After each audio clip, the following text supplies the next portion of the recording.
ဟိုနေ့ကဒီကျွန်တော်ရဲ့ဆရာဖြစ်ရဲ့ဒီ director ကိုတီယာကညှိနှိုင်းဆိုပြီးတော့ကျွန်တော်တို့ဒီ Thai Baba စကားသင်ရဲ့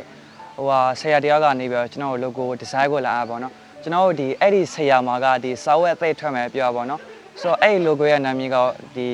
Learning Thai Language ပေါ့အဲ့ဒီဆရာဘာပြောရဲဆိုတော့ကျွန်တော်တို့ဒီအဆင်ပြေ idea နဲ့ဆွဲပေးပေါ့နော်ဆိုတော့အဲ့နဲ့ကျွန်တော် logo idea ကိုစရောစဉ်းစားကြည့်ရဲ့ကျွန်တော်ရေဆို Thai ဆိုတော့ဗျာကျွန်တော်ကအဲ့ပေါ့ကျွန်တော်ဒီ Thai ရဲ့အစားပြကျွန်တော်အဲ့ဒီပုံစံသင်္ကေတကိုရွေးတယ်ပြီးရင်ကျွန်တော်အဲ့ learning ဆိုတော့ကျွန်တော်ကဒီ web ပုံစံသင်္ကေတတစ်ခုကိုရွေးတယ်ပြီးတော့ကျွန်တော်ဒီ language ဆိုတော့ဗျာအဲ့ကျွန်တော်ဒီအဲ့ language အများစုကိုစားပြည့်ကျွန်တော်ဒီသင်္ကေတတစ်ခုကိုရွေးတာပေါ့ဆိုတော့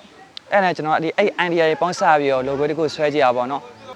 ပြီးရင်လည်းကျွန်တော်ကဒီထိုင်းနိုင်ငံရဲ့အလံဖြစ်တဲ့ကျွန်တော်အဲ့ color ကိုရွေးတာပေါ့ပြီးရင်လည်းကျွန်တော်ရဲ့ထုံးစံတဲ့ပဲကျွန်တော်ကဒီ green color ရင်းနဲ့ကစားပေးတဲ့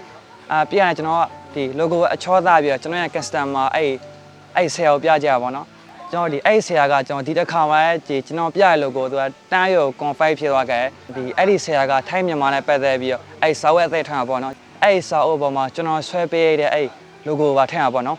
ဆိုတော့ကျွန်တော်ဒီ video ကဒီလောက်ပါဗျဆိုတော့နောက် video မှာကျွန်တော်အဲ့ဒီdesign ပတ်သက်ပြင်ကျွန်တော်ဒီအခြား business နဲ့ကျွန်တော်ဒီ personal branding ပတ်သက်ပြီးအများကြီး share လုပ်ပေးသွားမယ်ဆိုတော့ဒီ video ကဒီလောက်ပါဗျ